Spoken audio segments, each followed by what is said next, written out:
Issue 17. We start out the issue with Sonic being a show-off with his super speed by playing ping pong with himself. And unlike Sonic playing catch with himself while Tails just stands there, this time we actually have the other characters reacting realistically to his selfishness by being bored and Antoine complaining about it. It's nice that not Whole has a rec room. One rec room for the whole village though? And how is it a village when all we ever see in it are the freedom fighters?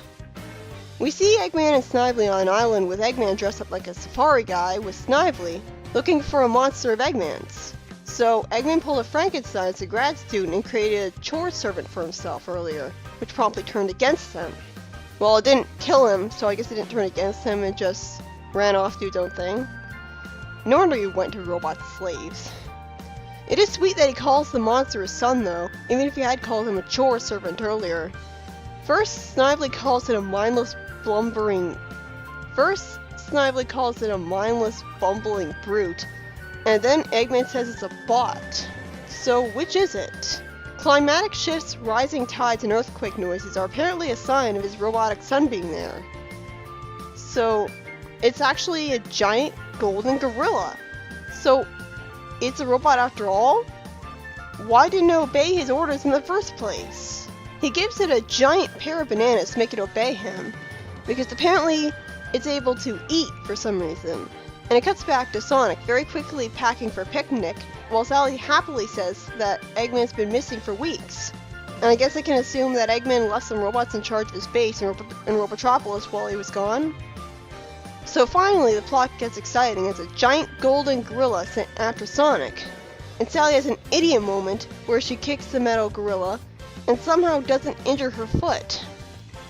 Somehow the gorilla looks sad and hurt at being attacked instead of going into a rage, and pulls another confusing 180 by falling in love with Sally and carrying her off in a ripoff of King Kong. Because it totally makes sense that a robot gorilla monster can fall in love with an underage squirrel girl. Or even fall in love at all. Why would Eggman program him this way? What a glitchy robot.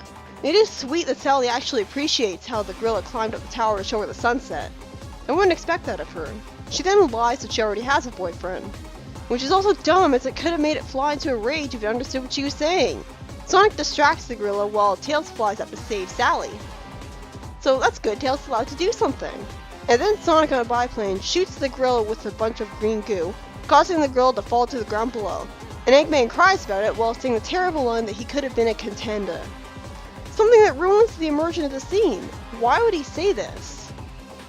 At least it ends with Sally hugging Sonic as a thank you for saving her, to show actual gratitude. In the next story, Sally wonders if Sonic likes her back, and reminisces about her childhood, showing you a heartwarming montage of her normal childhood as the princess. Wait, she knew Sonic before Robotnik took over the world? Why the hell is it that she didn't know Sonic already in the first issue of the Sonic miniseries then? According to that, Sally first met Sonic after Uncle Chuck had been roboticized. Sonic even failed to recognize her as the princess, remember? And she was a blonde? So does this mean that specific part of the first ever issue of the comic is not canon now? I guess so. It just seems like a really weird retcon, made to artificially make the shipping between the two seem more believable and strengthen their bond because of childhood friends. Because it makes no sense that a princess would just be allowed to have a random commoner as a best friend growing up, in a kingdom that still has absolute monarchy. It makes a lot more sense that she only became friends with Sonic because Eggman took over and her king father wasn't able to say no to her.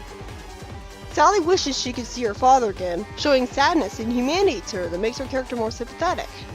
Seriously, have we ever seen her have sad moments of self-reflection like this before? Well, not self-reflection since she's not thinking about her own flaws and stuff, but still. She's taken from her thoughts by a crashing meteor. And later, she and the freedom fighters find a glowing white orb thanks to Rotor's metal detector, and wonder what it could be.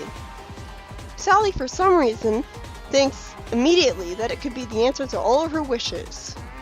I guess she's genre savvy enough to know that she's in a magic-filled fantasy universe where white meteorites that fall out of the sky can grant wishes. How did the orb choose exactly whose wish exactly to grant, and which wish was worth granting? What if it granted the wish of Eggman?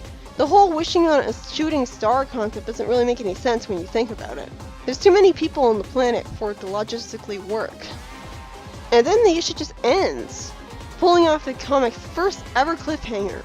The issue was written by Mike Kantarovic and Ken Penders, and I actually really liked it, aside from a few uncharacteristically boneheaded mistakes from Sally here and there. What was she thinking, kicking a giant robot gorilla? Did she really think that would have any kind of effect? I'm okay with her making mistakes, but she's supposed to be smarter than that. And again, I refuse to believe that wouldn't have hurt her foot. And mentioning that she has a boyfriend to the robot gorilla who fell in love with her somehow, at least to explain the whole premise of the story, was also a stupid move that could have gotten the robot back to trying to kill Sonic. So, yeah. That was illogical, but overall I was very engaged in the story. I found it interesting how we see a little glimpse in Eggman's past with him having made the robots a grad student. Even if he was just doing the same things he does now and so tells us nothing about his actual backstory. He could have made the gorilla in the present day and the story really wouldn't have changed. Although at least it gives us this. It gives us Eggman having to find it on an island with Snively. It was a very interesting change of pace from his always doing the same thing, staying in his base sending robots against Sonic. Sure, he's technically doing the same thing here, trying to send a robot against Sonic, but at least he's on an island safari this time. I think having a King Kong parody is out of place. The robot falling in love with Sally was creepy, but I like the story as a whole well enough. I knew that not every Penders issue was awful. This one was pretty nice, and so was the second. There's really nothing to say about the second story though, it's too short and nothing really happens. It's just nice to see Sally show some more humanity and develop her backstory a little more. Even though it is weird that apparently we're supposed to pretend Sonic and her were childhood friends now. So I'm starting to understand her character more by this point. So she's like a delicate balance between the fiery tsundere who gets all worked up over looking weak, and the brilliant tactician who's smart and responsible, calm, and, like, logical. It's a balance between that, because you can't have her fiery tsundere side get too out of hand, or she'll start making boneheaded decisions, or lash out at her friends like a bitch. You have to keep a heart for her. Like, that's what makes her so sympathetic here. But you also have to make sure that she's smart, but you also have to keep her tsundere side to her, because that's what gives her her edge. That's what makes her more interesting and flawed. That she can make rational decisions, because she really doesn't want to look weak and stuff. So that's an interesting character.